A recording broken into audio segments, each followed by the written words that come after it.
Bom dia, pessoal. Estamos aqui no quarto dia da Arena Ausconnect. É o último dia hoje de palestras, né, com nossos convidados. E estamos muito contentes com todo o conteúdo que foi apresentado aqui nesses 3 dias anteriores. Então, daqui a pouco a gente volta para o início do painel.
Como designer de interiores, eu acho assim, extremamente importante dizer que cada vez mais a gente tem esse trabalho do designer dentro de um ambiente corporativo ou em outras esferas ligado à pesquisa. E isso é extremamente importante e também conversando com outras ciências e tirando um pouquinho aquele aspecto do designer como algo que seja supérfluo, algo que seja caro, muito oneroso. Então, a gente abarca aí várias situações como sendo econômico, com a psicologia, com o design emocional, que nós vamos falar um pouco, e é isso. Então, espero que seja bem atrativo o nosso bate-papo de hoje. Obrigado. Obrigada.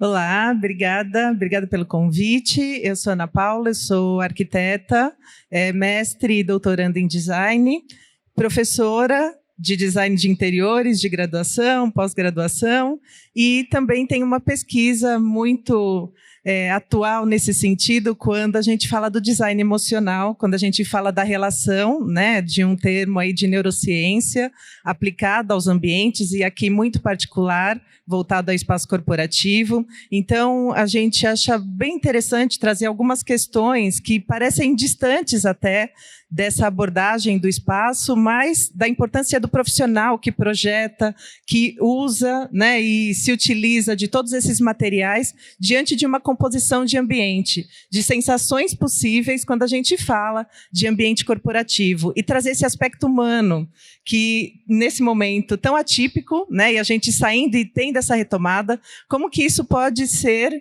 avaliado, analisado sobre esses aspectos humanos dentro de um espaço corporativo, entendendo que o ser humano é o mesmo que está em casa, é o mesmo que está exercendo uma atividade profissional, então que essa distância que talvez houvesse anteriormente, isso foi muito aproximada e intensificada nesse momento pandêmico. Então, nesse sentido, a gente quer trazer uma conversa bastante interessante aqui para todos vocês. Como é que foi criado o design emocional? Porque esse termo ele já me toca profundamente. Eu quero muito saber como é que foi criado isso para que a gente possa colocar isso dentro dos ambientes. Bom, o design de interiores ele pode ser articulado com outras disciplinas, né? Então, como eu falei, ele principalmente para o lado da pesquisa, ele começa a entrar em outras esferas, em outras disciplinas e integrar, né, conhecimentos como da psicologia, da neurociência, aspectos, às vezes, econômicos, e vai trabalhando nessas esferas. Nós temos estudos, né, de emoção, né, de como o cérebro ele trabalha, e alguns aspectos desse a gente traz e vai fazendo um intercâmbio, né, de informações. Acho que a Ana Paula pode falar melhor sobre a emoção, né? A gente tem alguns teóricos que são extremamente importantes e que eles não que a emoção faz parte do ser humano, e quando ele está num ambiente, tudo aquilo que está dentro desse ambiente, ele conversa com esse ser humano e vai transformar no comportamento dele, né? Tem capacidade dele estar olhando, sejam as cores, a iluminação, o formato dos próprios mobiliários, de tudo que está ali naquele espaço, ele tem uma identidade, ele tem uma personalidade para conversar com essa pessoa. Então, é uma coisa que não é recente, né? Os estudos, eles são já de um tempo, só que para incorporar nesse campo do design de interiores, aí sim são pesquisas novas, né? E é bastante interessante, né, quando a Maria Cláudia fala desse aspecto de uma pesquisa já de há um tempo, e o quanto isso agora tem se voltado como base e referência aplicada ao design de interiores. Claro que são pesquisas muito recentes, porque a gente trabalha aí com vários profissionais de áreas distintas, então não se tem um núcleo específico que fala de neurociência aplicada a design de interiores, mas sim designers de interiores que se utilizam de bases da neurociência e essa ciência aplicada, né? E o design é uma ciência aplicada, então é bastante interessante quando a gente fala dessa aplicação da ciência e o quanto a gente pode se basear em pesquisas de outros campos, uma vez que não temos ainda uma pesquisa aplicada exclusivamente ao design de interiores. Então, é um campo em construção. E aí, nesse sentido, é interessante a gente articular, né, os vários elementos, quando a gente fala de design de interiores, que elementos que utilizamos para compor um espaço. E não se entendendo que é um elemento único, né? A gente aqui está numa feira onde temos cadeiras, todos os móveis possíveis para a composição de um espaço, mas entender o que é a composição a partir desses elementos, e não a leitura de um elemento único, de um objeto único.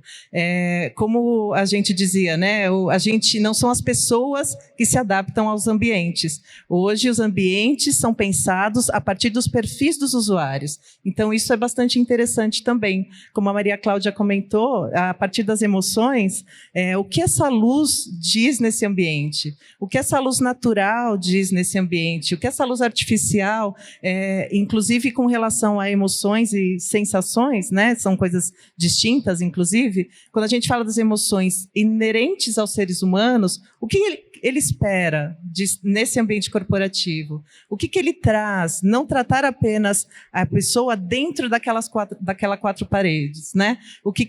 Da onde que ela vem? Qual que é o caminho que ela faz para chegar ali? Que referências que ela traz quando ela está naquele ambiente? Então, todo esse estudo, e aí a psicologia, né, um monte dessas áreas afins que não estão distantes, muito pelo contrário. Então, esse design emocional, aproximar as áreas que nos ajude, que colabore na construção desse espaço.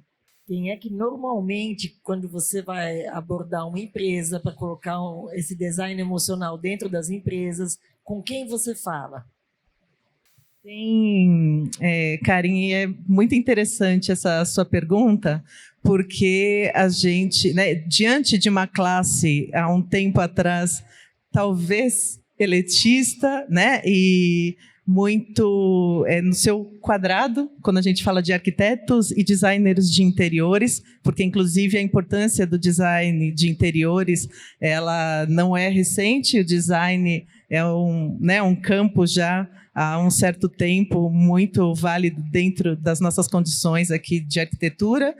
mas essa integração de várias disciplinas e vários profissionais. Hoje, o profissional da arquitetura, do design de interiores, ele tem que fazer essa troca obrigatoriamente com facilities, com recursos humanos, com o departamento de compras, inclusive, entender que dentro de um espaço corporativo há uma cultura empresarial e o projeto tem que ir ao encontro dessa cultura empresarial. Não adianta a gente pensar, né, falou-se muito nas áreas de descompressão, que para nós, enquanto pesquisadoras, né, a gente vai um pouco de encontro com esse termo, porque talvez não seja isso, depois a Maria Cláudia também pode dar a pesquisa dela nesse ponto, nesse aspecto, mas essas áreas são áreas de inovação hoje, pensando.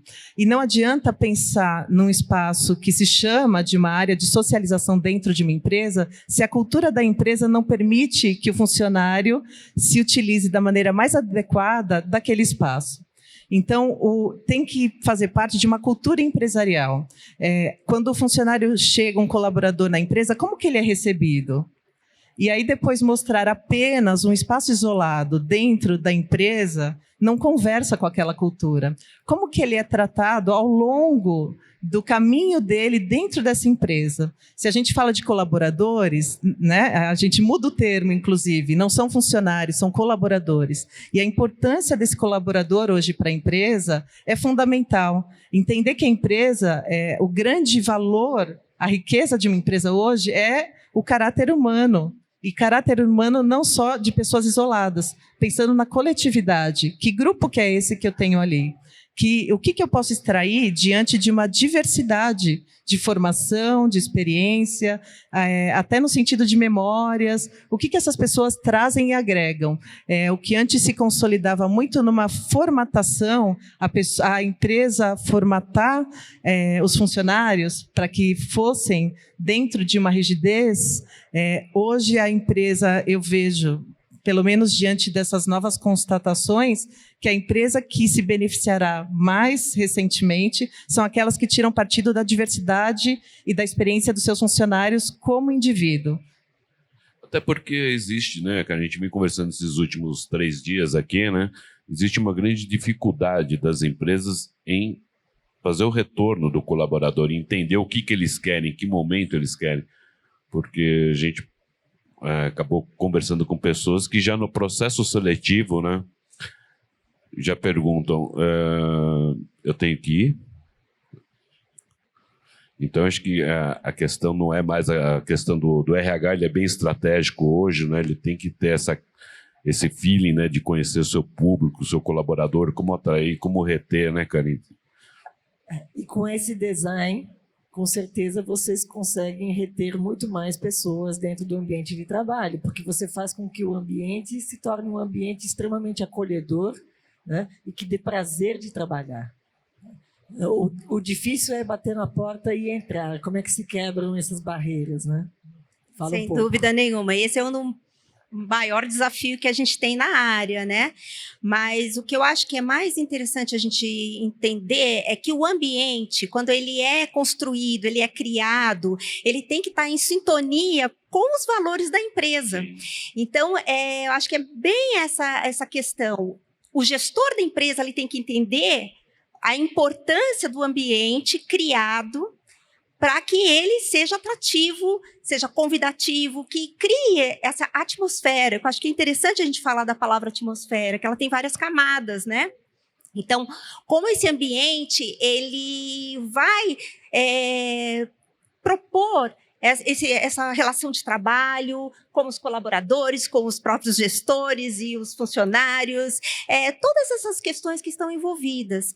E aí a nossa expertise como designers de interiores e arquitetos é você propor ambientes singulares, não replicados, que isso é algo que também é mais para a parte da pesquisa, que você começa a entender quais são esses valores da empresa, como é que eu posso traduzi-los dentro desse ambiente, para que crie uma cultura que seja do corporativo, né, que esteja alinhado com aqueles valores. Então, isso é extremamente importante e algo que realmente é novo. Isso só consegue através de pesquisa, com estudos mais aprofundados.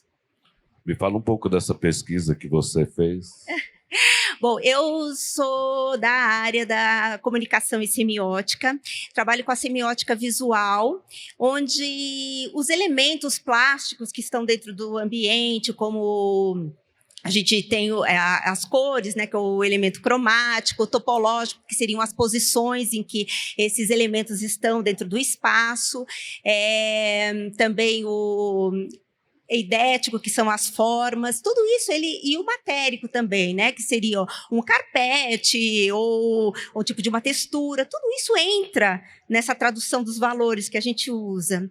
E para fazer um projeto, é algo que é muito novo, né, é algo que eu, como design de interiores e pesquisadora nessa área, estou tentando juntar muito isso, não para formar critérios, não para formar crivos, né? Mas principalmente para a gente propor algumas soluções num ambiente pré-existente, porque como design de interiores, você trabalha num ambiente que já tem ali todas as situações, eu não mexo em alterações de estruturas, então eu tenho que colocar nesse ambiente coisas que ou revelem ou que escondam muitas vezes, e isso aplicando todos esses critérios da semiótica visual. Ana Paula, me conta um pouco, no momento que vocês estão dentro da empresa, existe um assessment com as pessoas? Né? Me conta esse processo, né? O beabá. É interessante, porque provavelmente tem, depois desse encontro, as pessoas vão assistir no YouTube e vão perceber, falar, como é que eu posso colocar isso dentro da minha empresa?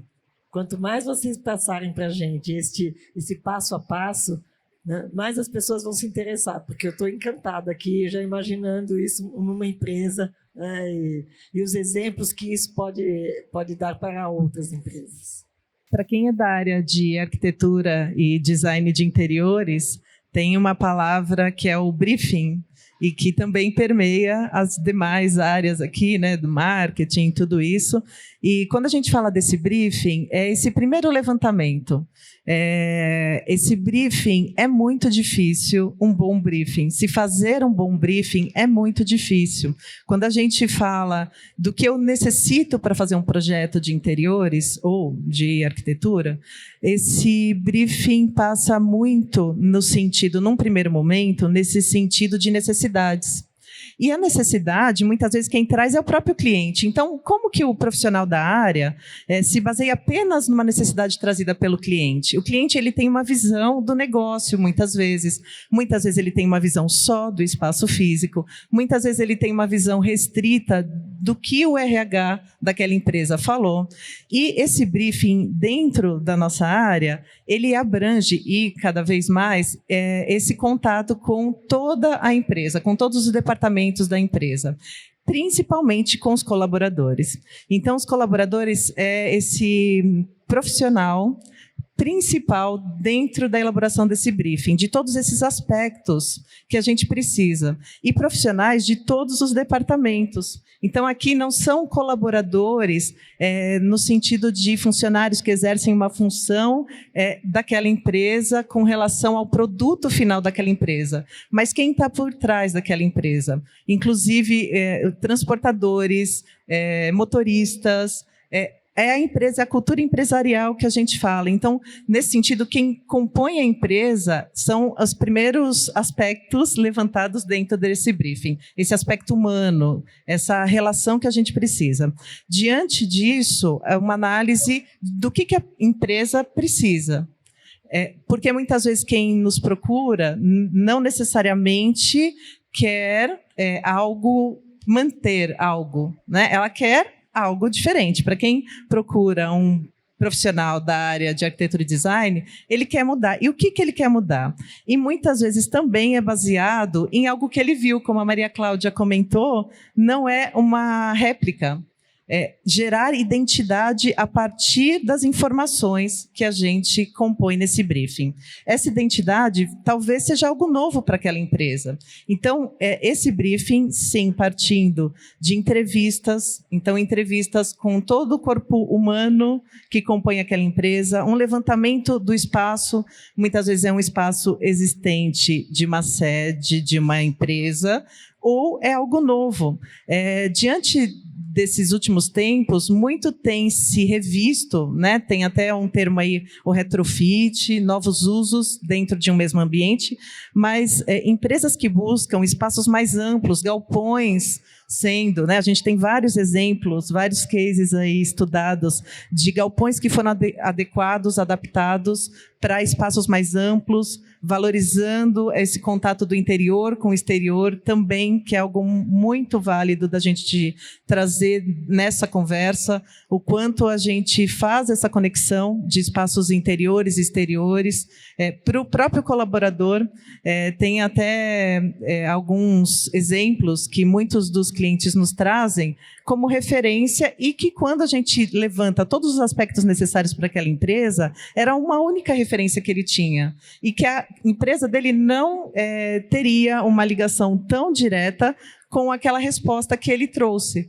Então, esses aspectos levantados e aí também esses elementos que compõem o ambiente, cores, materiais, texturas, luz, iluminação, porque aí luz natural, iluminação natural, artificial, formas, a gente tem aqui, né, puffs hexagonais, o que é esse hexagonal com tamanhos diferentes, com essa textura, com esse tecido, o que ele diz? A relação, inclusive, quando a gente fala de um termo muito usado ultimamente, biofilia, a biofilia não no sentido de natureza, de plantas, né? Mas a relação natural. O que é natural para o ser humano? O que aproxima ele dessa natureza humana? Não é uma natureza construída, é uma natureza inerente a ele. Então, todos esses aspectos, claro, estar em contato com as espécies naturais é muito bem-vindo quando a gente pensa em um ambiente construído, quando a gente pensa nessa construção. Mas não só, então, aspectos humanos, aspectos físicos relacionados ao espaço físico onde isso vai ser montado e aspectos no sentido da identidade da empresa. O que essa empresa quer traduzir, o quanto esse ambiente e essa atmosfera diz em função daquilo que a empresa nos procura. Eu acho que é importante também que, às vezes, o que muitas vezes ocorre é um cliente procurar com algumas ideias que já estão circulando, né? Então, como a Ana Paula falou da biofilia, teve aquele boom, mas o nosso papel, quando está criando e projetando para um espaço, é também orientar esse cliente, falar o que você tem aqui como esse espaço pré-existente, essa cultura da empresa, isto é válido para você? Que aí vem quando o que eu estava falando, que muitas vezes a pessoa pega um modismo, alguma coisa que está muito em voga nas mídias, vê aquele... E não é adequado para ela, né? Não é adequado para aquele momento, para aquela situação que a empresa tem. Então, a gente também tem essa expertise para poder ajudá-lo a organizar esse espaço da melhor forma, né? Então, acho que isso também é muito importante colocar, né? E quando a gente fala de espaços corporativos, a gente também não pode se eximir da questão de produtividade. Não é a relação, né? É uma relação diferente do residencial. O corporativo não... O que a gente comentava antes, não vamos desperdiçar espaços com circulação, porque circulação é um espaço não produtivo. Não é circulação em si. Hoje, o que se vê desses espaços são espaços de socialização dentro da empresa. Circulação é algo que liga, por exemplo, uma sala de reunião à recepção. Hoje, esses espaços vazios são espaços de ócio produtivo. Se a gente pensar que as pessoas podem produzir nas suas casas, de uma maneira individual, o que elas fariam numa empresa, a empresa hoje ela se tornou esse espaço de conexão. Então, as pessoas hoje vão às empresas justamente para estabelecer esses contatos, para interagirem. Então, nesse sentido, os espaços corporativos, eles vêm muito ao encontro dessa socialização. E como que a gente pensa hoje nesses espaços diante das possibilidades do design de interiores, da arquitetura? Então, são aspectos, inclusive, quando a gente distingue o espaço corporativo da relação de concorrência. Muitas vezes, o cliente chega até nós com exemplos do próprio concorrente, porque ele vê um alinhamento do mercado que ele trabalha, do ramo de atuação. O segmento dele, né? Do segmento. E aí, dentro desse ramo de atuação, às vezes não é. E o que a gente busca é essa identidade. Trazer essa transparência a partir da atmosfera, do ambiente, do que ele quer transmitir. E muitas vezes vai por outro lado, a gente vai pelo outro caminho, identificar exatamente o que ele diferencia do próprio concorrente. Então, o espaço corporativo, a gente também aborda esses aspectos da concorrência e da produtividade nos ambientes. Como é que vocês acham que dá para desmistificar que o design é caro? Porque a própria palavra design, todas as vezes que a gente pensa num objeto de design, você já sabe, né? E já é natural de você achar que aquilo é muito mais caro do que qualquer outro tipo de objeto. E você trouxe na sua fala que, né, que não, que é baratear o custo. E como é que a gente pode quebrar este, sabe, preconceito? Porque é um preconceito, né? Bom, primeiro eu acho que quando a gente tem o briefing, né, do cliente, a gente sabe qual é o budget que ele tem para fazer todas aquelas soluções. Isso é um critério que tem que ser levado muito a sério. Por mais que um designer, um arquiteto seja muito criativo, ele tem que ter essa base com os pezinhos no chão de saber o que ele vai propor para esse espaço, né? Então, economicamente, você tem soluções que são interessantíssimas. Então, é evidente, todo mundo, né, fala, ai, que bela cadeira, ou que bela poltrona maravilhosa, mas se não cabe naquele orçamento daquele local, daquela empresa, você tem que se adaptar. E aí que entra a criatividade. Evidente que quando a gente fala de espaço corporativo, a questão da ergonomia para a produtividade, ela está implícita. Muitos do mobiliário, ele tem um custo mais elevado, diferente de uma proposição que eu posso fazer numa casa, numa sala, mas você tem como, né, organizar. Por exemplo, se a gente fala numa empresa como um todo, numa recepção, em algum lugar, eu posso baratear, mas eu não posso fazer isso na área de produtividade, na hora que os funcionários trabalham ali, os colaboradores estão ali. Então, você tem que saber como, né, se organizar nesses critérios. Então, acho que a gente pode, sim, propor soluções com um custo acessível, com bom gosto também, né? Com conforto, com os valores mais acessíveis mesmo a uma empresa. Sim, na verdade o que você está falando é quase um projeto inverso. O cliente te fala o budget, né? Ele te fala quanto ele pode dispor para poder fazer essas modificações e depois você se adequa a isso. Isso é muito interessante. Isso é fundamental. Muito. Não adianta... a criatividade voa, né? Eu posso... então, isso é uma parte importantíssima do briefing, com certeza. Existem as habilidades do futuro. E duas delas vocês comentaram aqui. Uma é design e a outra é criatividade, né? Porque são habilidades que nenhum robô vai conseguir tirar do humano, né? E isso é muito gostoso de ver, porque... o ser humano tem uma capacidade de se adequar e adaptar às situações para que tudo dê certo no final, né? Porque, no fundo, todo mundo quer ser feliz, todo mundo quer estar num ambiente gostoso, agradável, é isso que a gente sempre espera, né? E que as portas realmente se abram para esse tipo de de arquitetura, de design, sabe, de consciência. Acho que é muito mais, acho que a palavra é consciência, né? Da gente poder captar isso e retribuir pelo tempo, porque as pessoas passam muito tempo dentro do ambiente de trabalho. E elas precisam ter esta retribuição, que não é só uma retribuição financeira, mas é uma retribuição emocional também, né? E cultural, que tem que transformar isso, né? Então, vocês querem falar mais alguma coisa? Querem dar as considerações finais? Uma pergunta que eu deixei aqui para todo mundo e que eu gostaria de falar, apesar de vocês já terem falado muito a respeito, mas todos nós, seres humanos, temos a capacidade de inspirar outras pessoas, as empresas podem inspirar outras empresas e nós, como um todo, a sociedade. Então, eu queria que vocês falassem o que vocês querem, que marca que vocês querem deixar para o mundo.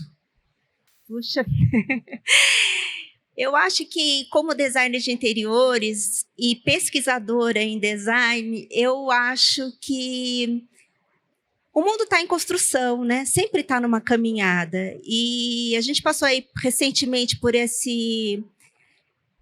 pandemia, né? Ainda vivendo algumas situações com ela, e eu gostaria muito que a gente pudesse aprender mais. E essa questão da humanização dentro do corporativo é algo que lá no passado a gente nem falava, né? Era algo que existia assim era muito mais uma produtividade exagerada. E hoje a gente já vê esses aspectos muito fundamentados, e isso eu acho que é uma grande avanço, sabe? Então, eu creio que a gente tem mais abertura para estar trabalhando melhor nesses aspectos. Eu acho que seria isso. E eu acho que ainda como pesquisadora, eu gostaria muito que se desenvolvesse mais pesquisas que venham a contribuir com as nossas experiências e vivências, sabe? Acho que é isso. Que linda, obrigada, Maria Cláudia. Até interrompendo, né? A gente vive um momento hoje onde nós aqui vamos ser referência para alguém no futuro. Porque a gente está construindo um momento que nunca existiu, né? Então é sempre muito importante quando a gente pergunta assim, qual é o legado, o que a gente quer deixar, o que a gente quer trazer, né, para as novas gerações, né? Os ambientes hoje, a gente identifica pessoas de 20 anos e de 70 trabalhando, gerações, né, múltiplas lá dentro, né? Então esse é o ponto, né, da gente determinar hoje ser uma referência para mostrar o que vem daqui para frente, né? Tentar identificar isso, tentar mostrar o melhor, né, da gente, porque não tem... Você falou, você estuda, tem os cases, tudo, mas são cases e coisas do passado que ocorreram lá atrás, né? Hoje nós estamos vivenciando, nós estamos escrevendo esse case, né? Desculpa te interromper. Nada, estamos plantando a semente. E acho, então vou pegar, não interromper o Gustavo, na verdade é um gancho mesmo para quando a gente fala de gerações. Então, essa questão da humanidade talvez seja um aspecto, né, que a gente pode trazer aqui e falar e enfatizar para esse legado futuro. Enquanto a gente fala de humanização dos ambientes, o que é esse humano? Como, né, a Karen comentou, essas emoções fazem parte do ser humano, não da máquina. A tecnologia, sim, né? A gente não trouxe aqui, talvez, essa abordagem da tecnologia, mas que é fundamental. A gente tem que se beneficiar dela, mas sempre olhando como protagonista o ser humano. A empatia também. Então, enquanto pesquisadoras aqui, a gente vislumbra que muitas pesquisas possam colaborar, e eu acredito muito, como pesquisadora e, né, arquiteta de espaços corporativos, nas empresas que olharão para os seus colaboradores. Eu não acredito em empresas hoje que sigam aspectos no sentido de tecnológico apenas máquina. Muitas empresas pensam em investimentos relacionados à tecnologia, a máquinas, e eu acredito nas empresas que pensarão nos seres humanos, nos seus colaboradores. Essas empresas que têm esse olhar exclusivo para o colaborador enquanto ser humano, essa humanidade que a gente precisa. A gente precisa de gerações trabalhando juntas e colaborando, gerações com experiências maiores e gerações com inovações, com criatividade, e pessoas de diferentes origens. Origens sobre o aspecto mesmo de experiências, de vivências. A riqueza dentro de um espaço corporativo hoje é essa diversidade. E se as pessoas souberem tirar partido dessa diversidade, elas só crescem, e aí sim, em função dessa humanidade. Você sabe que nesses últimos 2 anos, né, essas startups, né, que eram só digitais, hoje elas têm uma necessidade física, de ter um ambiente, de ter um escritório. Isso é muito interessante, né? Porque você vê, tecnologia, as empresas nasceram com tecnologia de ponta, completamente digitais, e hoje, depois de 2 anos, 3 anos, somente pós-pandemia, tem essa necessidade de estarem física no local, né? E isso é um grande desafio para eles, de como compor o ambiente, como fazer, porque você tem um público que você contratou para trabalhar em casa, digital, em outro local, né? Você não tem... E aí como você fala, como é que você vai identificar cada um deles, né? Eu acho que esse é um grande desafio também para essas empresas, né? Sem dúvida, eu acho que tudo está em construção, né? A gente, às vezes, tem essa necessidade de achar que já encontrou alguma coisa, mas não, sempre alguma coisa está evoluindo, sempre em construção, e é como eu trabalho na semiótica, a construção dos sentidos, né? E acho que é bem por aí mesmo, não existem fórmulas, existe a gente olhar para o ambiente, como ele está, o ambiente, né, de modo não só o físico, mas como ele está evoluindo, como ele está se construindo, essa troca de gerações que você pontuou, né, que se antes a gente olhava para a geração mais nova como tão, e colocando as pessoas mais velhas, não, hoje existe uma troca muito importante, muito potente para todos os campos, né? Então isso eu acho que é fundamental para uma construção de um mundo melhor, né? É a experiência, né, da pessoa mais idosa com a agilidade, versatilidade do mais novo, e essa troca ela é fundamental e ela tem que existir e está existindo, né? Os movimentos estão muito grandes ao encontro desse projeto mesmo, né? de empatia, né? Que possamos realmente continuar sentindo mais e mais e usar e lapidar esse nosso diamante bruto, né? Para finalizarmos a nossa vida como diamante brilhando e deixando muita luz, porque é isso que a gente precisa nesse planeta mesmo, né? É o que a gente quer. Agradeço demais a colaboração de vocês, foi uma delícia essa conversa, poderíamos conversar aqui horas, porque, como dizem, né, é pano para manga, é muita conversa, é muita coisa interessante, os assuntos são extremamente interessantes, são fundamentais, minha opinião, fundamentais, porque é onde a gente passa realmente a maior parte do nosso tempo. Agradeço muito, Maria Cláudia, a Paula. Obrigada. Obrigada mesmo. Obrigada, Gustavo. Obrigada, viu? Obrigada. Muito bom. Obrigado a todos. E eu espero contar com vocês em novos momentos para a gente aprofundar esses assuntos, né? Porque quem acaba nos assistindo quer sempre ter um conhecimento maior nisso, né, Karen? Eu quero mais. Vocês deixaram um gostinho de quero mais. Obrigada. Obrigada, foi um prazer. Obrigada. Obrigado a todos que estão nos assistindo. Daqui a pouco a gente volta com mais um outro painel. Obrigado, até já.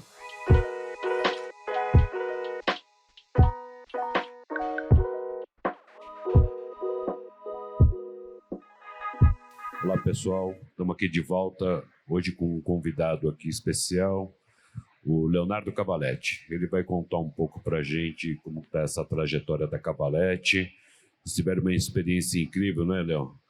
na viagem para Neocon, com muitas novidades.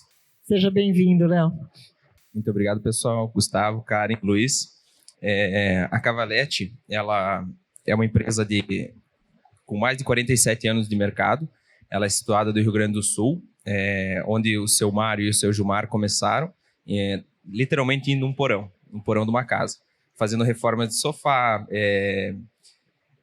de cadeiras. E a partir do momento que um senhor, o senhor Nini, que hoje é muito conhecido lá na Cavalete, ele chegou para eles, para os irmãos Cavalete, e pediu: eu gostaria de fazer uma cadeira com vocês, né? Porque ele tinha uma demanda no mercado que, na época, quem dominava o mercado era a Giroflex, muito conhecida até hoje, né? Sim. E eles começaram a fazer a primeira cadeira, aí o seu Nini conseguiu vender mais 10, e mais 20, e mais 30, e assim começou a tomar proporções o que virou hoje, né? E hoje a Cavalete, ela é especializada em fazer assentos e mobiliário para escritório, focado na produtividade, né? Então, assim, nós não vendemos simplesmente um assento ou uma poltrona, nós vendemos produtividade. Esse é o foco do nosso negócio. A gente sempre busca estar à frente dos concorrentes, indo buscar informações, conhecimento, tecnologia lá fora do país, porque muitas das empresas hoje no mercado de assentos que fazem esse trabalho de vender produtividade, eles são empresas estrangeiras, né? E o Brasil ele está começando a tomar grandes proporções nesse mercado. E a gente busca estar se atualizando sempre, né? Quando você fala produtividade, você quer dizer conforto, ergonomia? Ser produtivo não necessariamente precisa ser uma cadeira de escritório, né? A gente pode ser muito produtivo sentado nessa poltrona que a gente está agora. Então, ser produtivo é você conseguir entregar o máximo do teu potencial, né? Sem comprometer a tua saúde, sem comprometer extrapolando horários, né? Então, você consegue ser produtivo nesse sentido.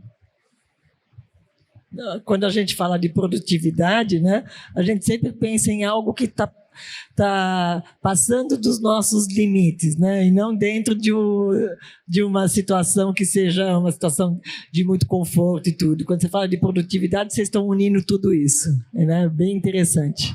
Isso. Uma das características que nós temos lá dentro da empresa também é que uma coisa em referente à produtividade, né? Muitas das vezes a gente tem aquela ideologia, né? Que a pessoa tem que chegar às 7 horas da manhã, ela tem que ficar até às 11, ela almoça e ela sai no final do dia. Mas isso não é ser produtivo. Você estar presente no ambiente de trabalho muitas vezes não é ser produtivo. Você ser produtivo é você entregar aquilo que você foi contratado pela empresa. Então, nós precisamos sempre buscar entregar isso para o consumidor no formato de um produto, né? Então, nós não vendemos assentos, nós vendemos produtividade através de assentos, através de mobiliário, através de produtos, né? Para que as empresas consigam, muitas vezes, se sobressair à frente dos demais concorrentes. Leonardo, quais são os lançamentos que vocês pretendem ter nos próximos meses ou ano? Então, essa poltrona que nós estamos sentados agora, ela é lançamento da Cavalete, ela vai ser lançada mês que vem. Ela se chama a poltrona Raia, né? Por que é Raia? Raia, ela esse nome vem por conta do formato que ela sai, o tecido que ela sai da máquina. Ele sai no formato de uma raia, né? É a mesma tecnologia que é usado para fazer os calçados de corrida, né? Esse calçado que eu estou usando hoje, ele é feito da mesma tecnologia que isso aqui. Essa tecnologia veio do setor calçadista e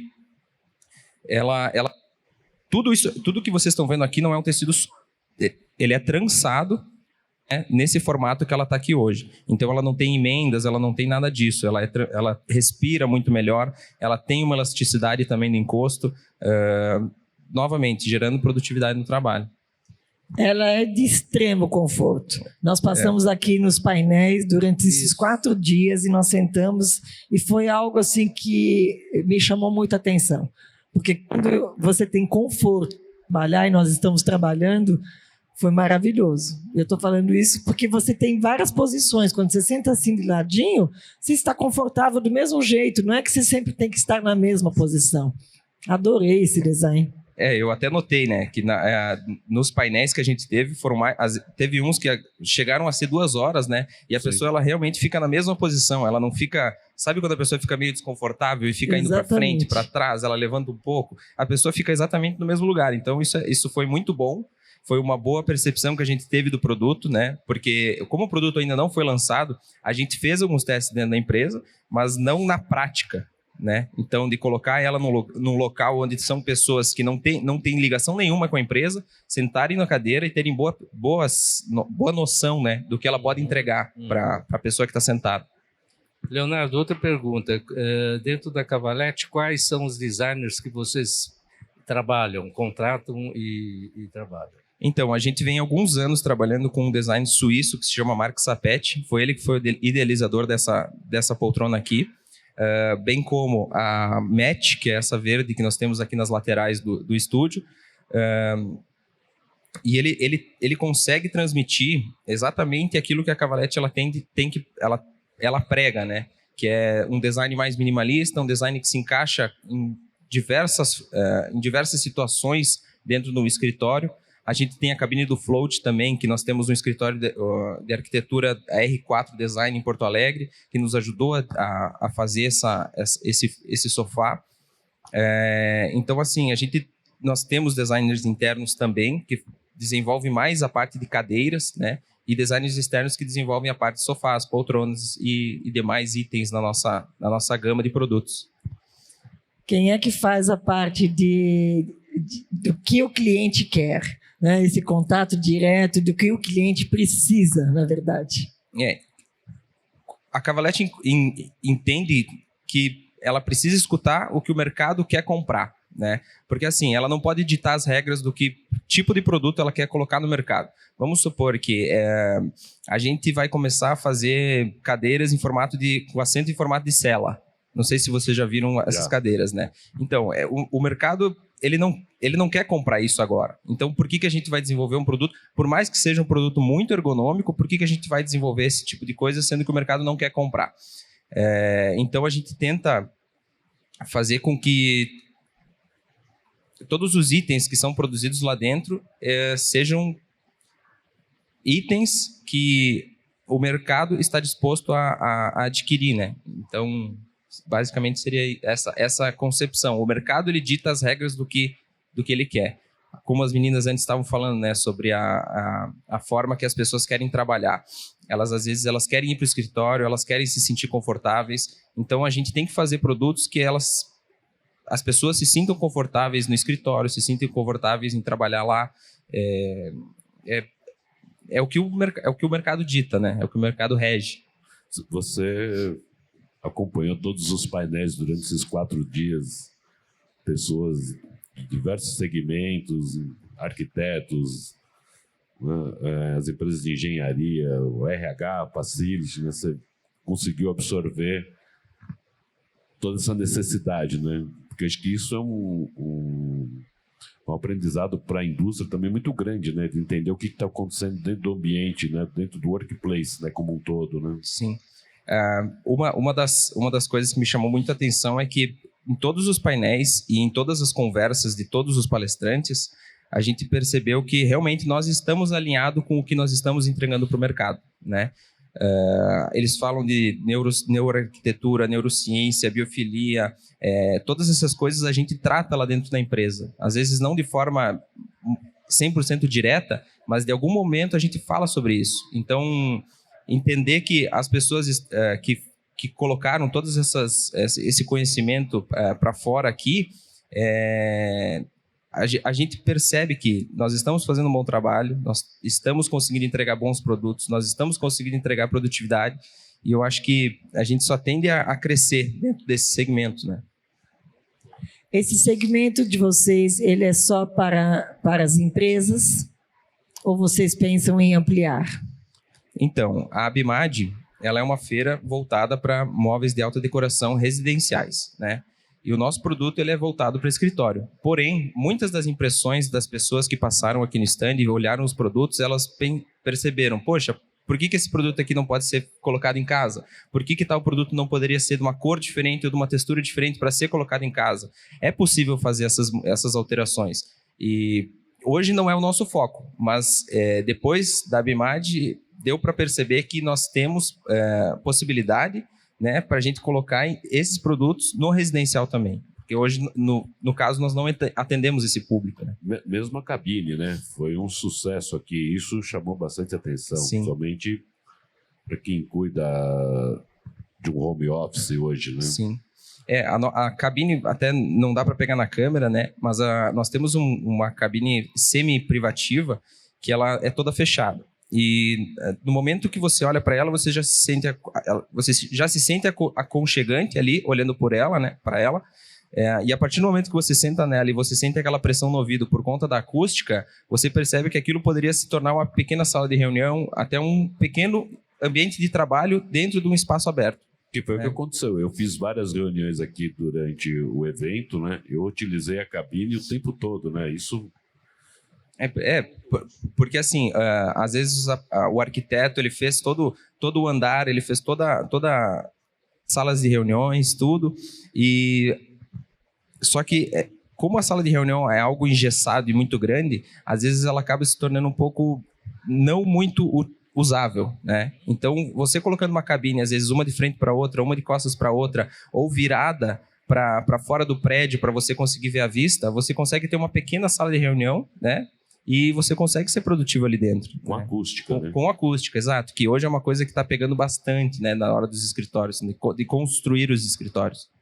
E quando nós estávamos falando também dos espaços de descompressão, até para você ouvir uma boa música, né, e estar bem acomodado e dá para relaxar, porque é impressionante, né? Ela te dá esse aconchego que você falou, né? Isso. E é bacana porque, agora que tu comentou de música, né? Porque a música ela é muito importante também dentro do espaço de trabalho. Porque certas frequências da música, ela faz com que o teu cérebro assimile certas formas de você trabalhar melhor. Então, por que uma pessoa... Eu vou dar o exemplo assim, tem gente que gosta de escutar rock e é produtivo.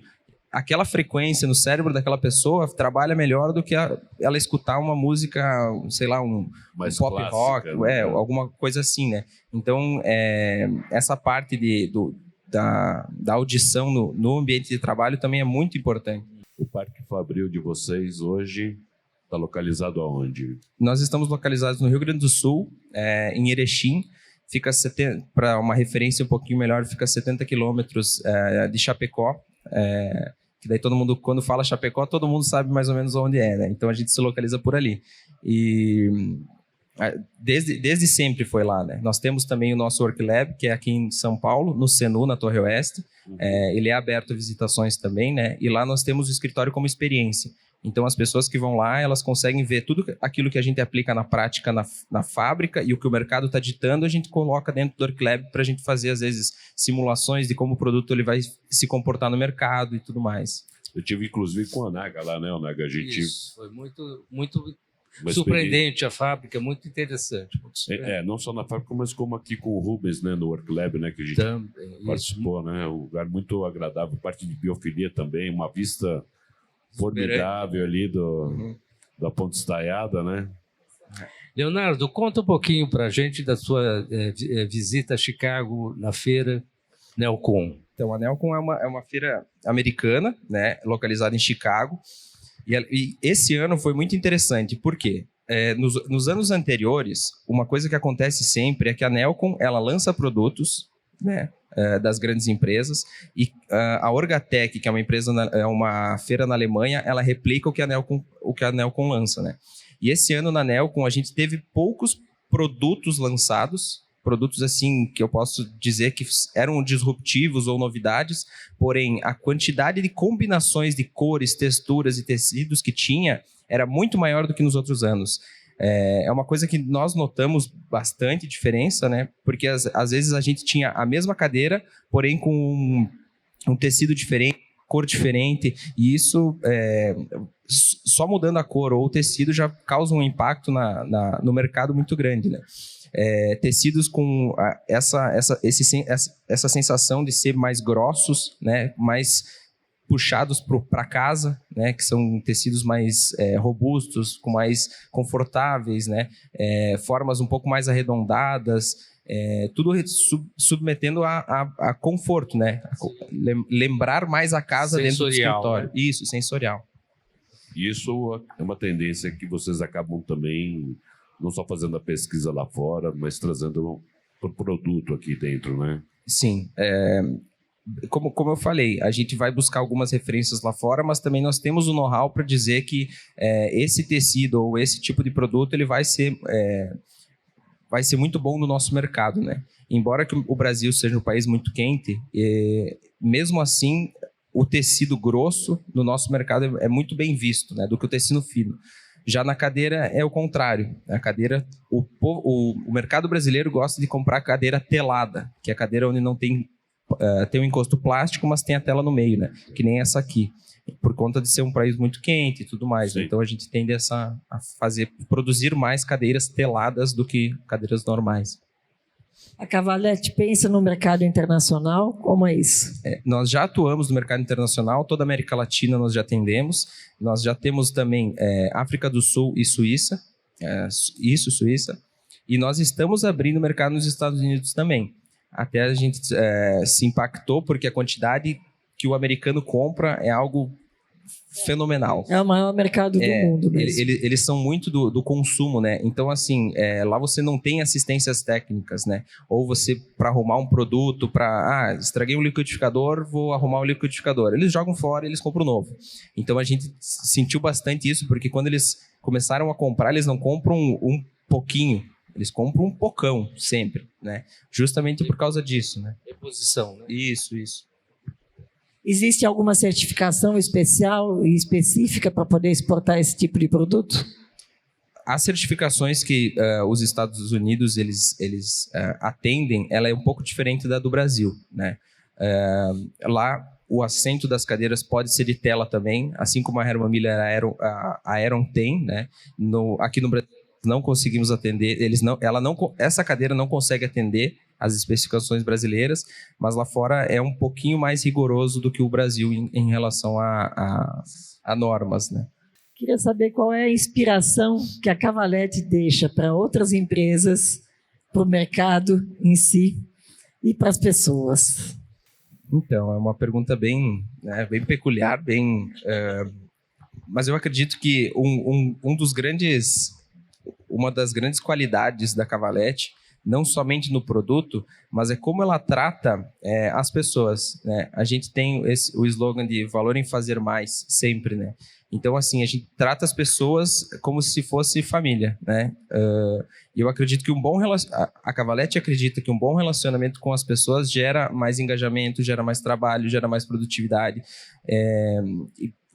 Focando nas pessoas, tudo tende a ser um sucesso, tudo tende a dar certo, né?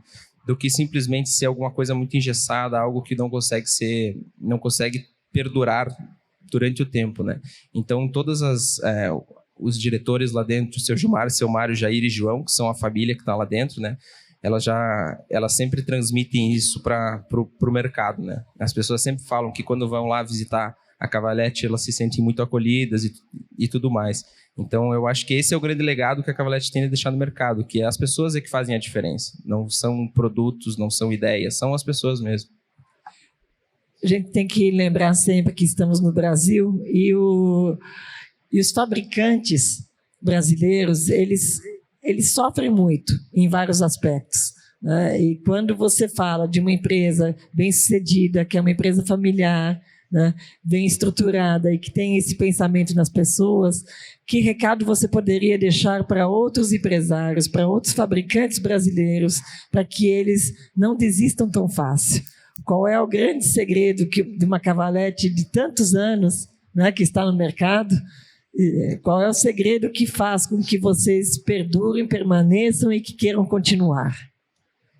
Eu acho que o grande segredo para você perdurar durante o tempo é você escutar mais as pessoas, você saber que você não é sempre o número 1, você está sempre aprendendo mais, né? Você não pode dizer que eu sou líder no segmento, eu sou o melhor nisso, eu sou o melhor naquilo. Não, você tem que ter humildade para dizer que você está sempre aprendendo, né?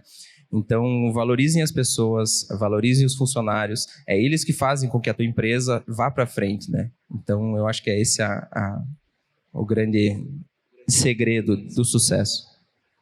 Nossa, muito obrigada, que lindo. Muito obrigada, Leonardo. Foi um depoimento gostoso de ouvir como de um empresário, né? De uma indústria, e para que a gente possa alimentar mais, plantar mais essa sementinha nas indústrias brasileiras, né? Muito obrigada. Eu que agradeço. E nós do Office Connection agradecemos a parceria que a gente construiu aqui dentro da Arena Office e estaremos mais vezes juntos. Com certeza, Obrigado. Pode contar com a Cavalete Obrigado. sempre. Leonardo, obrigado pela participação, obrigado por compor aqui o ambiente todo, né? Proporcionar todo esse conforto aqui pra gente, né, cara? Porque foram mais de 20 Isso foi horas. um abraço. É. Essa cadeira foi um abraço. Literalmente foi. Obrigado. Obrigado, Naga. Obrigado, Karen, Leonardo. Obrigado, pessoal. Daqui a pouco a gente volta para mais um painel com outro entrevistado. Até já. Obrigado. Até a próxima.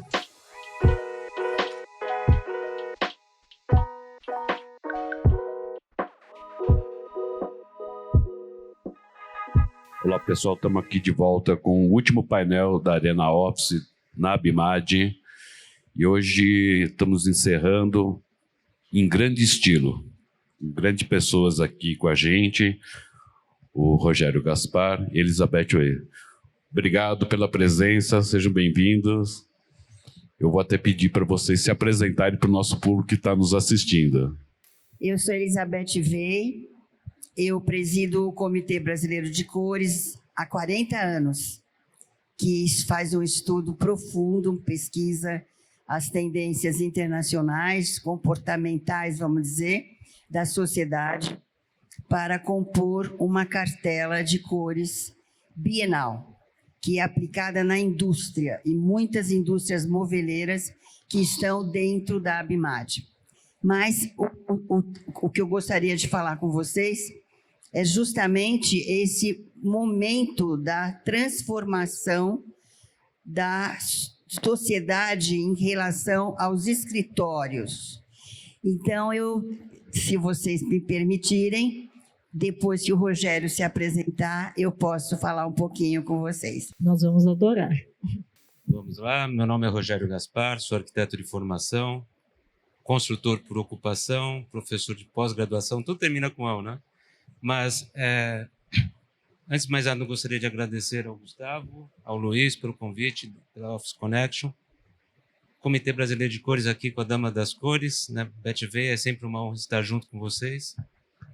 Eu comecei em 88 na área corporativa e comercial, especializei também em varejo, que é o meu forte, e eu percebi no mercado que existia uma ausência nessa integração, projeto e construção.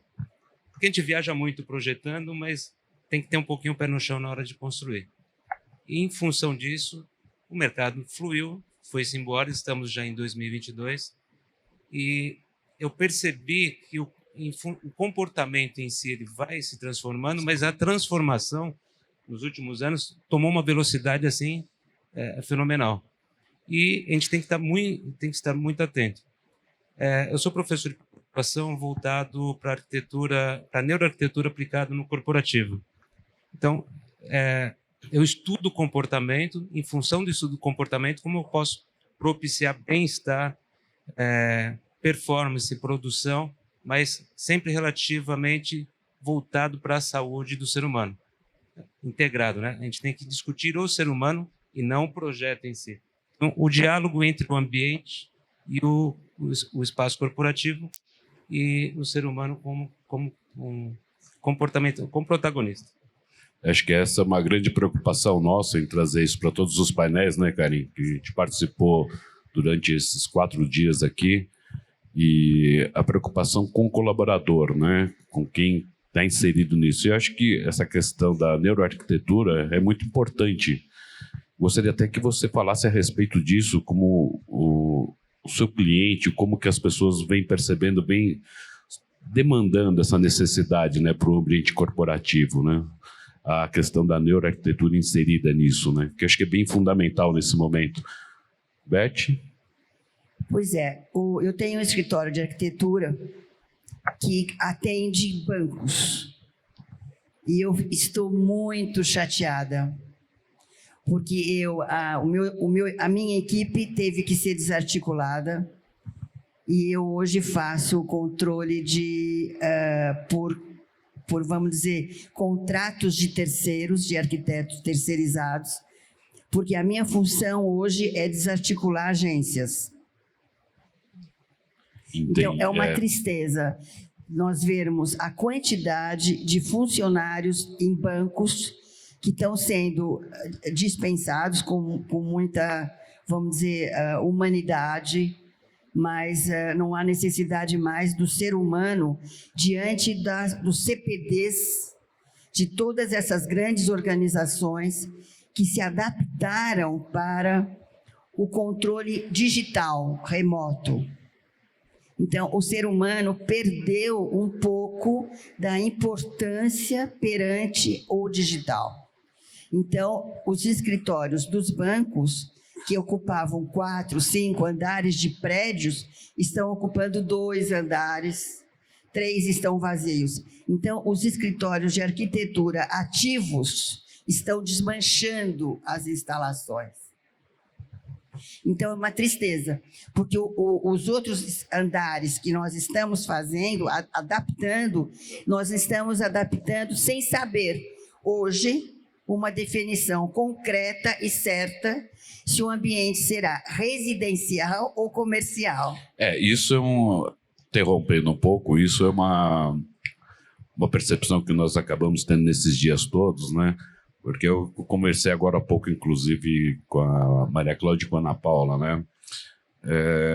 A gente percebe que existe uma importância grande do ambiente, né? De como você tratar, né?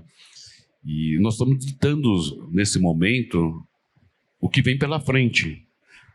Nós nunca vivemos isso antes, né? Não temos essa percepção, não sabemos o que aconteceu, né? E daqui para frente... Tudo é um projeto de ensaio, né? Hoje estamos ensaiando porque a gente não sabe. Exatamente, Karen. Para vocês terem uma ideia, nós participamos do projeto da Petrobras no Rio de Janeiro.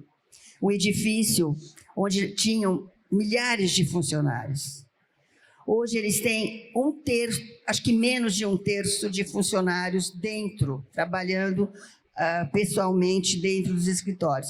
Então, dá uma tristeza de ver tudo aquilo vazio, sabe? Então, nos corta o coração. E fazem pesquisa para ver quem quer voltar para o trabalho. Sim. E muitos não querem, mas está comprovado, que as empresas grandes que eu trabalho, assessoro, elas precisam do funcionário presencial. Então, eles vão fazer, na minha opinião, um trabalho misto entre presencial e híbrido, né? Híbrido. Isso. Porque é preciso socializar, humanizar esse contato entre os funcionários e os gestores. Eles precisam resgatar a gestão das equipes, porque está muito solto. Então, os gestores contatam os seus colaboradores à noite, de manhã muito cedo. Então, não existe um horário rígido. Está muito complicado essa história. Então, tudo isso, existe uma grande preocupação de como fazer esse retorno. Por isso que tem muitas empresas se preparando para deixar alguma parte dos escritórios no sistema tradicional e outra nesse sistema residencial, que é a função do espaço, por isso que eu insisto nisso, em estética e função, porque hoje a função não está definida. Se você tem uma área de relaxamento, onde você tinha anteriormente que era pequena, hoje parece que tudo é uma sala de estar. Mas será que vai ser sempre assim?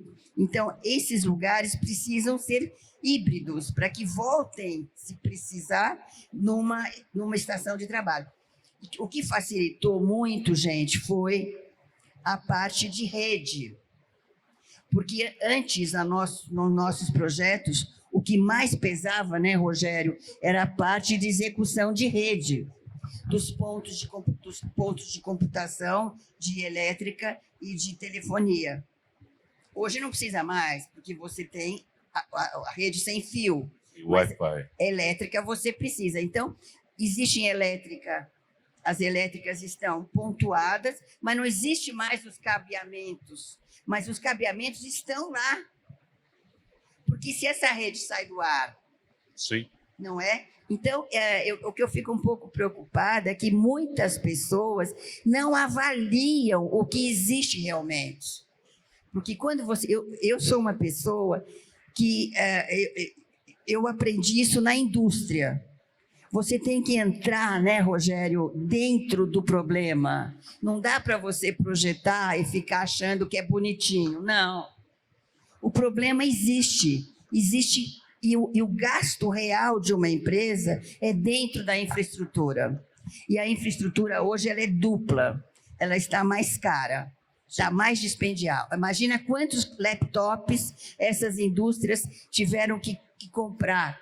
Este gasto foi computado quanto custa um colaborador. É este o gasto que eu tenho que fazer. Eu tenho que, quando eu faço um projeto, eu tenho que apresentar isso para ser aprovado. Então, o meu tipo de trabalho é um pouco diferenciado da maior parte das pessoas, porque banco trabalha dessa forma. Sim. Bom, pegando um gancho do que a Beth está falando, o meu ponto de vista, quando eu falo em neuroarquitetura, neurociência aplicada à arquitetura, é sempre biológico. Porque eu tenho estímulos e tenho respostas comportamentais.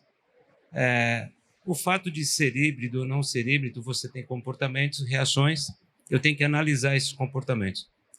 Vou contar uma historinha rápida que eu costumo falar, parafraseando o meu amigo Pedro Camargo, que é um grande especialista em neuromarketing. Nós temos um cérebro velho num mundo novo. Então, tudo que nós herdamos no nosso genoma, no nosso DNA, vem lá dos nossos ancestrais, das savanas, das cavernas. Então, digamos assim, eles saíam para caçar, voltavam à tarde, qualquer período, com o troféu que era a caça, chegavam na tribo, então tinha um herói da tribo, e da mesma forma nós saímos para caçar hoje, todos os dias saímos para trabalhar, pegamos trânsito, somos presas, somos predadores, mas trazemos o troféu todo dia, que é o pão nosso de cada dia na mesa. A diferença é que nós mudamos de roupa, né? Usamos Hering, usamos Prada, usamos Armani, não importa, nós só mudamos a roupa. Como este comportamento, em função dessa transformação hoje, de um trabalho híbrido, como que eu posso ajudá-lo nesse sentido? Por quê? Se a gente pegar um pouquinho, recentemente, década de 30, década de 40, ontem eu creio que a Cláudia Andrade, eu curto muito, leio muitos livros dela. Muito a respeito disso. Transmito isso nas minhas aulas. Nós tínhamos uma situação de trabalho que era quase que insalubre. Nós trouxemos a metodologia, o Taylorismo na década de 30. O homem era uma máquina de produzir. Tanto que o Henry Ford trouxe isso para a indústria automobilística. Ele montou linhas de produção. Só que naquela época você tinha uma hierarquia, uma escala. Então você tinha um alto escalão, um médio escalão, esse médio escalão supervisionava e o pessoal ficava o baixo escalão. Eram amplos, sardinhas, né? Poucos espaços porque tinha produção. E tinha um cara de avental branco que ficava lá medindo a produção desse trabalhador, desse colaborador. Eu, por exemplo, lá para 80, acho que quando tinha 13, 14 anos, eu fiz curso de datilografia, ninguém sabe mais como que é isso hoje, né? Eu sei. Eu tive um afilhado que ele virou e ele falou: padrinho, nossa, computador, eu peguei uma máquina de escrever, ele falou: o computador era legal, você digitava, ele já imprimia, que interessante, né? Tecnologia. Como que você entrava no emprego? Pelo número de digitações por minuto, 200 digitações. Então, nós éramos máquinas. E, em função disso, começou a surgir estresse do trabalho, deficiência de saúde mental. Começamos, vamos dizer assim, ficar obesos, que nós não nos cuidávamos, desde o controle remoto lá da televisão, né? Hoje nós não caminhamos dentro do escritório, e o escritório na década de 80 chegou ao cubiculado. Acho que dali que saiu aquela fase de cada um no teu quadrado. Só estou contando essa historinha porque isso gerou muito estresse, gerou custos na saúde, déficit de emprego, afastamento, presencialismo, absenteísmo, e as pessoas não perceberam que isso daí começou a prejudicar a produção, prejudicar inclusive em casa com a família. Dando um alô. A partir de janeiro recente, me deu um branco agora, mas a saúde mental, o burnout. O burnout. O burnout Foi 36%. considerado a partir de janeiro doença Uma doença do trabalho. já. Então as empresas hoje têm que ter uma outra postura, tomar um cuidado, e aí entra a neuroarquitetura. Então, como eu consigo inserir nesse espaço, dialogar com esse colaborador, como eu consigo trazer bem-estar, quais as ferramentas, né, neurais, quais os processos neurais que eu posso contribuir. Aí entra essa contribuição em cima do que a Beth estava falando. Todo esse estresse que nós passamos com a pandemia nos últimos 2 anos, tudo muito rápido, ninguém sabe o que será amanhã, o que é hoje, o que é amanhã, a gente não tem ideia. O trabalho híbrido contribuiu com produção, com bem-estar? Sim, mas nós perdemos o controle desse bem-estar na residência. Lá no início, todo mundo falava home office, não. Tinha home office, tinha home work, né? Quem foi trabalhar em casa, na mesa de jantar, não tinha espaço, era home work. O meu cérebro não fazia uma leitura de um espaço de produção porque eu estou numa mesa de jantar. Então você tinha que adequar, tanto que os home center venderam muito, todo mundo começou a pintar, trocar o piso, uma mesa. Legal. Agora, quando a gente começa a voltar para esse sistema híbrido, a necessidade da volta para o espaço corporativo, eu começo a levar a casa para o escritório, a casa para o corporativo. Eu preciso de identidade, eu preciso de senso de pertencimento, eu preciso personalizar esse espaço. E aí a coisa começa a tomar um outro rumo, né? E a gente tem que se adequar a isso mais com muito critério dos avanços da tecnologia que nos ajudam muito. Mas acho que é o grande desafio das empresas hoje, né, em trazer o colaborador novamente para dentro do ambiente, né? Porque nós que temos mais idade, nós já vivenciamos várias coisas, né? Então a gente talvez assimile isso mais fácil. A gente já percebeu que o jovem hoje, né, ele é contratado virtual, né? E ele, para aceitar esse negócio, para ir para um ambiente, né, de escritório ali, não vou falar que ele está confinado, mas para ele se locomover, chegar até aquele local, ele acaba tendo um problema. Então eu queria entender isso, como que a Neuro, né, como que a gente pode levar isso para o mercado, né, para os nossos ouvintes, o pessoal que assiste a gente, uma instrução, uma informação, porque não existe, acho que, uma fórmula, né? Existe várias coisas, né? Vários insights, né? Várias percepções, o DNA de cada empresa, né? A conversa com RH, com os recursos humanos ali, facilities, o CEO da empresa, acho que é todo um complexo nisso, né? Nós aprendemos lá na graduação, a Beth bem lembrou, forma, função, funcionalidade, e hoje a gente tem mais uma ferramenta que é a Neuro. Digamos assim, lá em 89 eu fiz um projeto da SIC Vídeos, se não me engano, em Pinheiros, molecão, 24 anos, o que eu fiz? Um briefing, fiz um mapeamento, um mapa mental de todo o escopo de trabalho. O objetivo era sempre ligar um departamento com o outro. A tua produção de trabalho se liga, tem um link com qual departamento? Para maximizar a produção e minimizar o espaço. Hoje a gente já percebe o contrário. Para vocês terem uma ideia, uma pesquisa recente, nós perdemos a movimentação dentro do escritório. E aqui no Brasil, deixamos de caminhar, deixamos essa movimentação diminuir em 14%. Estados Unidos, 17%. México, se eu não me engano, 12%. Então, a gente está numa média, estamos caminhando menos dentro do escritório. Então, muda todo o planejamento de programa de necessidades, muda o planejamento do layout. Antes eu queria maximizar a produção, agora não, eu tenho que distanciar um departamento do outro para fazer com que ele caminhe. Muda o fluxo totalmente. Porque você falou em fluxo, eu trago mais fluxo sanguíneo para o cérebro quando eu faço caminhar. Né? Aí você melhora a criatividade, você espalha, você tem aquele momento de descompressão. Nós falamos sempre da ambientação de trabalho, criar aquela atmosfera, um planejamento de que as mesas fiquem no entorno das janelas, recebendo luz natural. Isso é correto, mas eu tenho que ter um espaço mais social para que a pessoa vá até esse local, para olhar pela janela, para ver natureza, para ver o sol. Nós temos um problema de ciclo circadiano hoje pelo fato de estarmos diante de telas, né, azuis, televisão dentro do quarto, laptop, celular.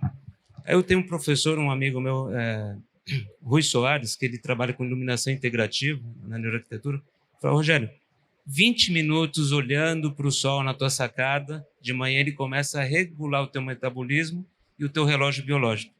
Então, a gente tem muito problema de insônia. Hoje, o Brasil é o primeiro país em depressão no mundo. É incrível isso, um país tropical, com tanta praia, com tanto entretenimento, com tanta diversão, nós somos o número 1.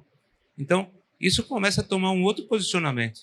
E a neuroarquitetura realmente vem e consegue fazer correções, fazer caminhos para propiciar esse bem-estar sem perder o toque da produção. Deixa eu fazer uma pergunta. Como é que você aplica a neuro em ambientes comerciais, como supermercado, rede de loja, shopping, hospital? Qual é o critério? Deve ser diferente, porque a dinâmica é diferente. O pessoal acha que existe uma fórmula pronta, como o Gustavo falou. Não existe uma fórmula pronta. Briefing sempre foi um briefing, sempre foi um bom briefing. Hoje eu tenho que analisar biologicamente o comportamento desse usuário. Por exemplo, quando nós vamos para um comércio, para um shopping, a nossa praia aqui em São Paulo, né? Nós compramos por quê? Compramos pela emoção, não pelo racional.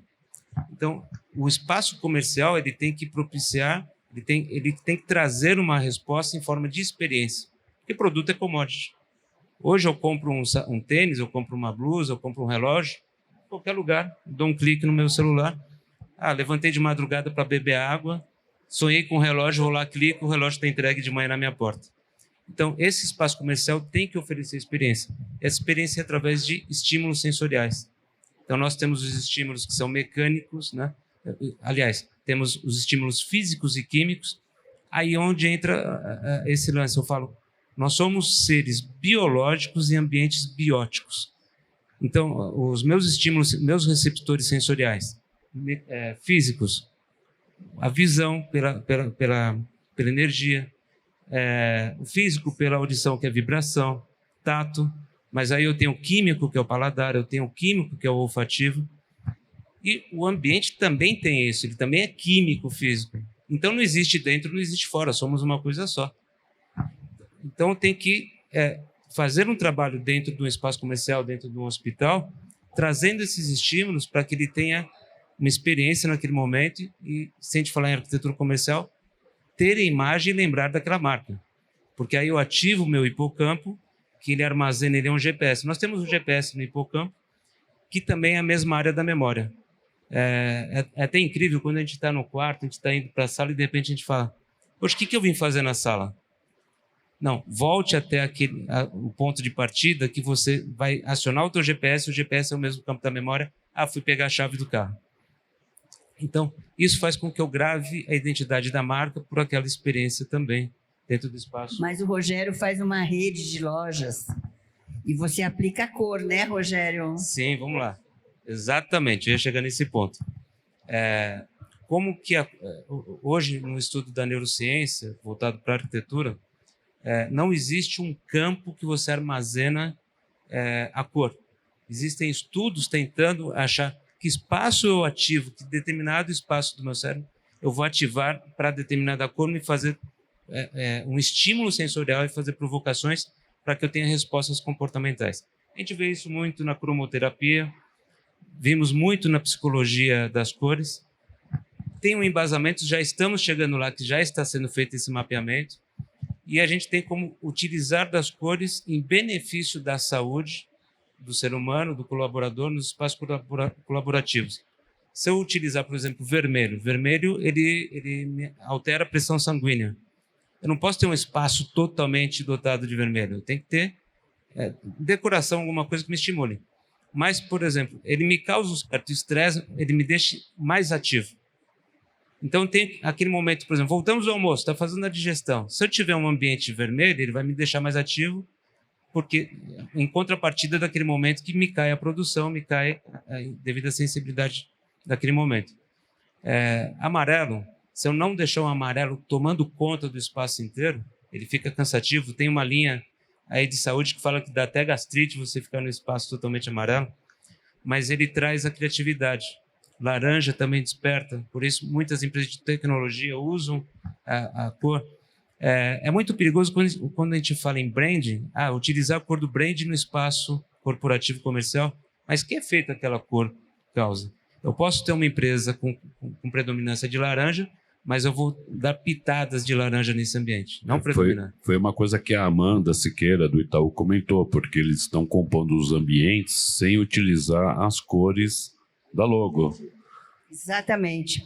Eu acho que você deu um link interessante, porque a preocupação da criação de um logotipo é muito importante, porque você vai usar esta cor, a cor base do logotipo, dentro da formação do projeto.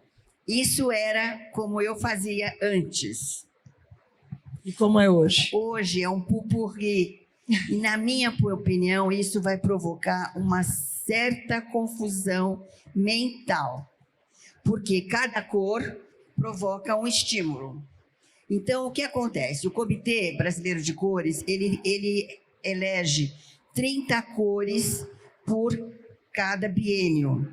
E essas cores vêm de pesquisas comportamentais da sociologia, que nós pesquisamos durante um ano inteiro, perante atitudes políticas, atitudes culturais. É muito importante essa nossa preocupação em pesquisas. E as nossas pesquisas têm um selo acadêmico. Então, elas sempre dão certo e as indústrias seguem essas cores. E o que acontece é que, às vezes, não existe uma consultoria correta, porque essas 30 cores é evidente que não são para serem utilizadas aleatoriamente. Então, você vê essas N publicações de escritórios que estão cheias de cores, e principalmente nos espaços coletivos. Então, isso provoca uma euforia, justamente como o Rogério acabou de dizer, esses estímulos diferentes por cada cor. Mas isso tudo são gastos, vamos dizer, pequenos, que você pode trocar o tecido, você pode trocar a pintura do mobiliário, você pode fazer uma série de reformulações na função da estética. Então, isso é realmente momentâneo. É justamente para trazer o colaborador de volta e ele se sentir diferente, ele é uma coisa nova, ele se sentir estimulado, mas eu tenho quase certeza que isso tudo vai se apaziguar, porque pelo nossos estudos comprovam que quando existe um excesso, é que está chegando na curva máxima, depois cai. Então, pode ser que eu esteja errada, mas não sei.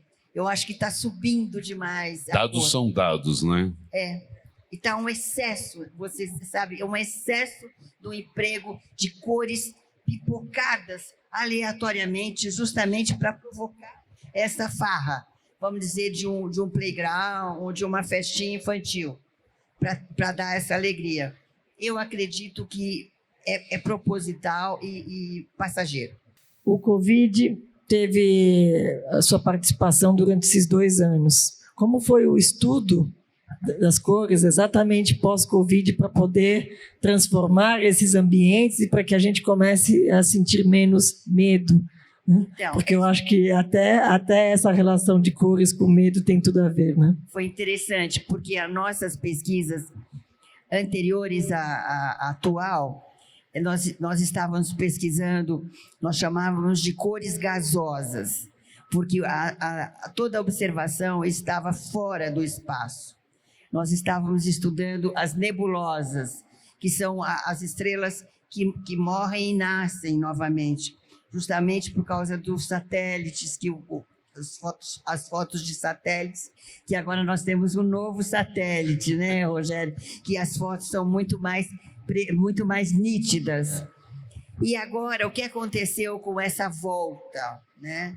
Esta volta nos trouxe a realidade. Não dá para ficar vagando, não dá para ficar pensando, sonhando, não. Não dá para deixar a coisa solta. Nós temos que focar, nós temos que achar o objetivo. Então, o comitê chegou num processo onde nós analisamos muito a evolução do estilo Art Nouveau para o Art Deco, que foi justamente o final da Primeira Guerra Mundial, onde as pessoas precisavam, olha, até arrepia, as pessoas precisavam renascer, precisavam achar um novo objetivo, precisavam achar um trabalho, enfim, imagina a situação muito pior que a nossa, mas que a gente está vivendo similarmente o momento. Então, o que eles fizeram? Eles objetivaram, deixaram de lado o frufru, as curvas do Art Nouveau, as folhas, todas aquelas flores, e foram para as formas concretas. O Art Deco são linhas retas, objetivas, e foi exatamente agora que nós vamos lançar a nova cartela em setembro, e as nossas cores vão ser chamadas de cores concretas, objetivas, com foco dirigido, porque é justamente o que nós estamos pensando, que nós temos que dar essa direção para as indústrias se orientarem. É interessante como a pandemia impactou em tudo, né? Se a gente pegar a nossa cartela lá de 2015, eram cores líquidas, que vinha do Bauman, né, o filósofo que falava que as cores, o líquido escorria pelas mãos, não tinha muito controle. Coincidentemente, com as pesquisas, lançamos a cartela com cores gasosas, que é um processo, né? Só que o gasoso, ele expande, você não confina. E, de repente, vem a pandemia, vem toda essa transformação comportamental, e não é coincidência a pesquisa chegar nas cores concretas. Fechado, formas geométricas, concretas, rígidas. Por quê? Nós vivenciamos uma era que nós falamos muito recentemente em colaboração, né? Sistema colaborativo, mas hoje eu acho que perdeu um pouco desse negócio do grupo, de uma tribo, e ficou muito individualizado, muito eu, não nós. E esse eu volta para essa caixinha fechada. Eu costumo dizer que nós vínhamos trabalhando num ecossistema que envolvia sustentabilidade e tudo mais, mas desviamos para o ecossistema, né? Essa mídia que se produz, todo mundo virou jornalista, todo mundo virou, né, guru. Na pandemia era muito interessante porque todo mundo ia lá fazer uma live, todo mundo adivinha como que vai ser depois. Estamos na pandemia ainda, não tem pós-pandemia. Eu levantei uma madrugada para beber água, para pegar uma água na geladeira, fiquei com medo de abrir a geladeira e está rolando uma live lá, porque todo mundo virou, né? Então, só que agora nós nos assentamos, a coisa tomou uma outra forma. Mesmo assim, nós temos que nos atentar a esse comportamento da nova geração Z, que devem ter conversado aqui muito sobre a parte geracional, não vamos entrar em detalhe, né? Que em vez de adquirir um produto, comprar um tênis, é melhor você ter um bom jantar com a namorada. Em vez de trocar o carro, esse jovem ele não quer trocar o carro, ele quer viajar para viver uma experiência. Ele não precisa de carro hoje, nós temos outros aplicativos. Então, isso tem constante transformação. A minha preocupação é essa geração alfa que está chegando. O que vai ser dessa geração alfa? Nós falamos muito em tecnologia, nós falamos agora em metaverso. O que será esse futuro que já está acontecendo com o metaverso? Vamos dizer assim, essa geração que já nasce, né, são primitivos digitais. Sai da realidade. Eu gosto muito do metaverso, acho que não tem volta, a gente sabe disso, principalmente na parte de arquitetura, na parte do varejo, Sim, corporativo. varejo. Mas o problema é que o varejo, ninguém faz caridade, né? O varejista ele tem que vender. A gente tem que se preocupar com o colaborador, com o bem-estar dele, com o usuário como experiência, mas o objetivo final é lucro, é vender. Só que o metaverso proporciona isso. O garoto de 12 anos ele não paga um tênis no Michael Jordan R$1.500, mas ele paga 300 no metaverso para vestir o avatar dele, porque o amiguinho dele também tem. Então é um campo muito grande, mas vai se distanciando da realidade. Vai perdendo, vai afinando esse eu e não nós, e não essa relatividade da parte social. E isso para o cérebro, que não sabe identificar o que é imaginação e o que é real, é extremamente perigoso. É terrível que a gente não sabe o que vem pela frente. Agora eu posso brincar um pouquinho? Com certeza. Eu tenho aqui meu grande amigo, da mão aqui. O Rogério teve um Covid muito sério. Ele foi entubado. Ficou 45 dias. 36 dias no hospital, 29 na UTI, 14 entubado, sem esperança médica. Ele não tinha esperança. Ele não sabia, mas nós não tínhamos esperança. Ele voltou muito melhor. Os clientes falam Ele isso. voltou muito melhor. Então eu vou dizer para você. Mudou o chip. Ajudou o Covid, o Rogério, né, Rogério? Voltou iluminado, com as ideias limpas. Deu para descansado, né, Rogério? Você falou uma coisa, agora eu vou tentar não ficar emocionado, porque fez 1 ano essa semana que passou, que eu saí do hospital. Um processo assim, num ambiente hostil, você não sabe o que está acontecendo. Os de fora, eu acho que quem está fora fica mais tenso ainda, mais né? tenso, é mais pesado. Mas eu tive um cliente, assim que eu saí do hospital, eu fiz um projeto e esse projeto foi gerado dentro da UTI. E quando terminou o projeto, se materializou, esse meu cliente que já está há 17 anos comigo, ele falou: Rogério, o que aconteceu com você? Você voltou assim mais agitado? Eu falei: tive 36 dias descansando. Deu para dormir um pouquinho, que eu não sei o que é dormir num domingo à tarde, né? Dar uma espairada. Mas realmente, só puxando uma vírgula nesse sentido, a neuro me contribuiu muito para que eu passasse nessa fase. Foram 28 dias paralisado, eu só mexi a cabeça. E o braço direito só levantava 10 centímetros.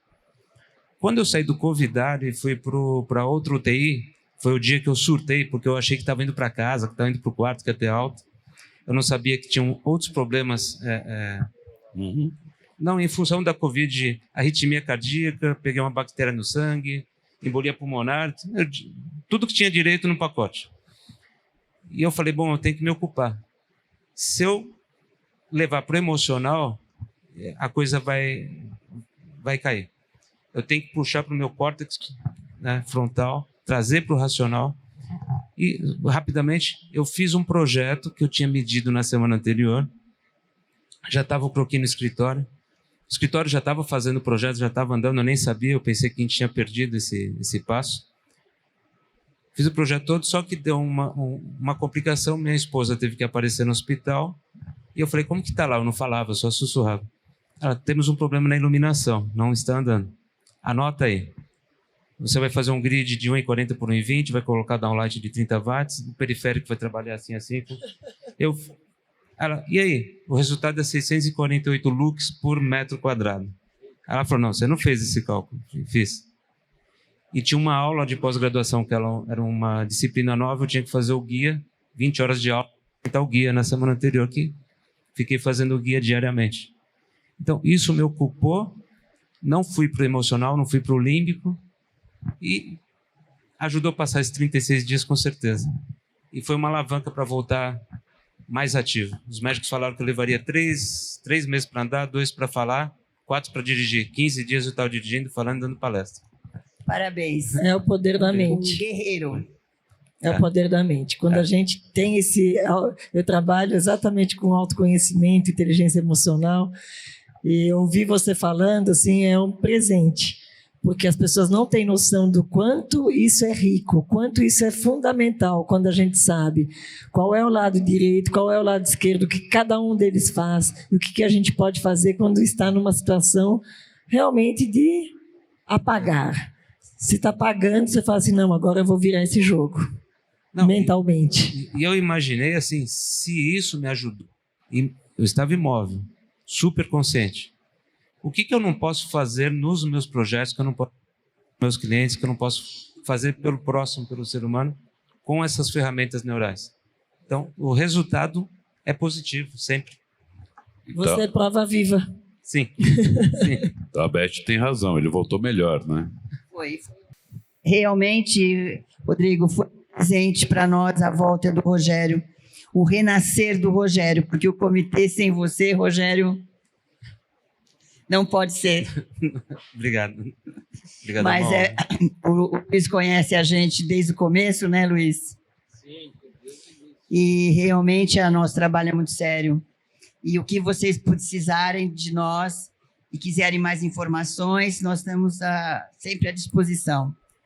Eu quero só fazer a última pergunta, porque eu fiz essa última pergunta para todos outros painéis, e faço questão de fazer. Eu já sei um pouco da resposta, mas é muito bom ouvir de cada um de vocês. Eu acredito que cada ser humano é um agente de transformação.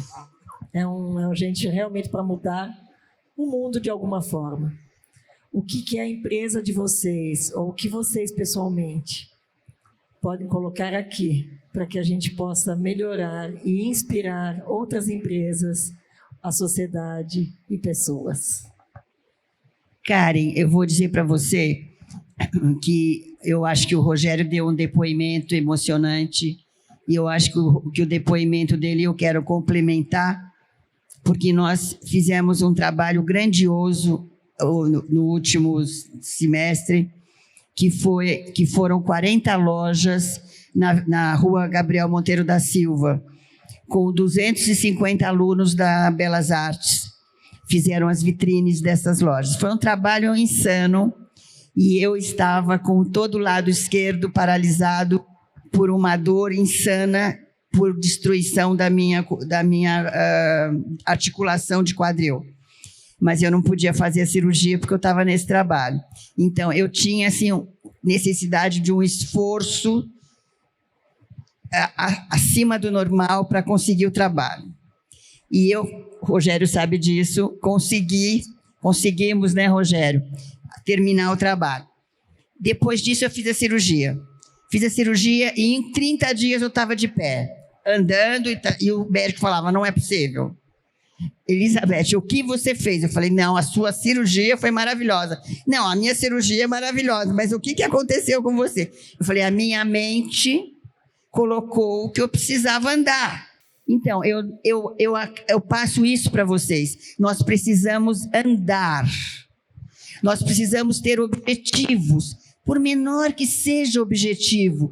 Todos os dias precisamos ter um objetivo, uma luz, uma alegria. Eu fui a uma palestra de um pastor, a questão de 15 dias, o Nino alguma coisa, do Rio de Janeiro, que falou sobre a alegria. E a alegria não é uma parte psicológica, ela é um sentimento que a gente nasce com ela. Então, a gente pensa num bebê, a gente pensa numa criança alegre, e essa alegria a gente vai perdendo. Então, é como o Rogério falou, a gente olha o sol, o que a gente sente? Alegria. Nós temos obrigação de ser alegres e passar isso para os nossos colaboradores, passar isso para todo mundo, sermos alegres, termos objetivos e termos foco. É isso que eu gostaria de passar para todos. Que linda. Obrigada. Rogério, você tem o que falar, sim. Vamos lá, Karen. Eu pego uma frase de Louis Kahn, né? Arquiteto que todos conhecem, todos sabem. Ele sempre tratou o material básico, um tijolo, por exemplo, como algo que alicerça a nossa construção, a nossa vida também tem que ser alicerçada. Mas nós revestimos o tijolo com reboco, com porcelanato, com revestimentos, com cerâmica. E nós não podemos, dentro da nossa profissão como arquitetos, como designers, também nos rebocarmos com o ego. Nós temos que mostrar esse conteúdo, né? Não ser tão rígido assim, mas eu penso que você tem que trabalhar em cima do ser humano, você tem que ter empatia.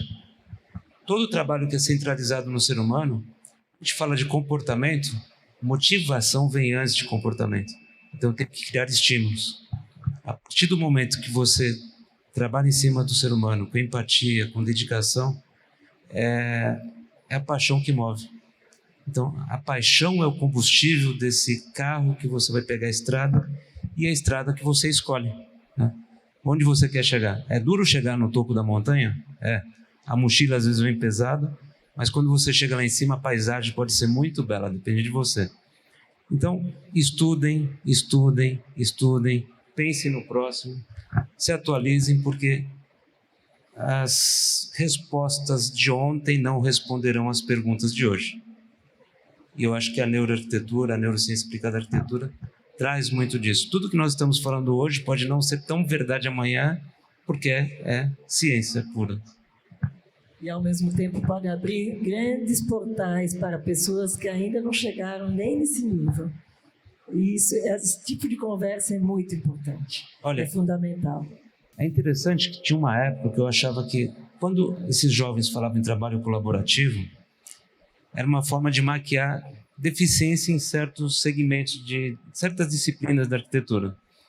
Então eu chamo meu amigo que entende de iluminação, meu amigo que entende de revestimento, o outro que entende de layout, fazemos um apartamento e dividimos em 5, quase nada para cada um.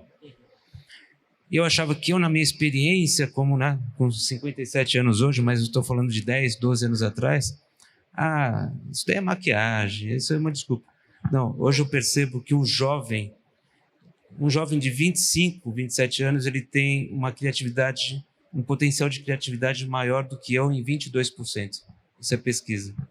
E prova disso que um projeto corporativo de 3.032 metros, que nós fizemos recentemente, foi com uma amiga de pós-graduação. Eu fiz uma pós-graduação, ela tinha 24 anos, fizemos esse projeto com 26, eu com 54.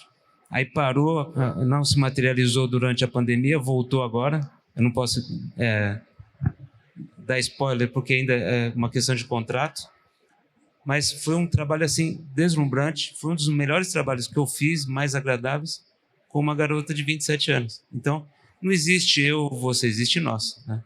Existe nós sempre. Então, vamos andar de braços dados e fazer com que esse ambiente também nos abrace e nos acolha da melhor forma, para que todos sejamos alegres e felizes sempre.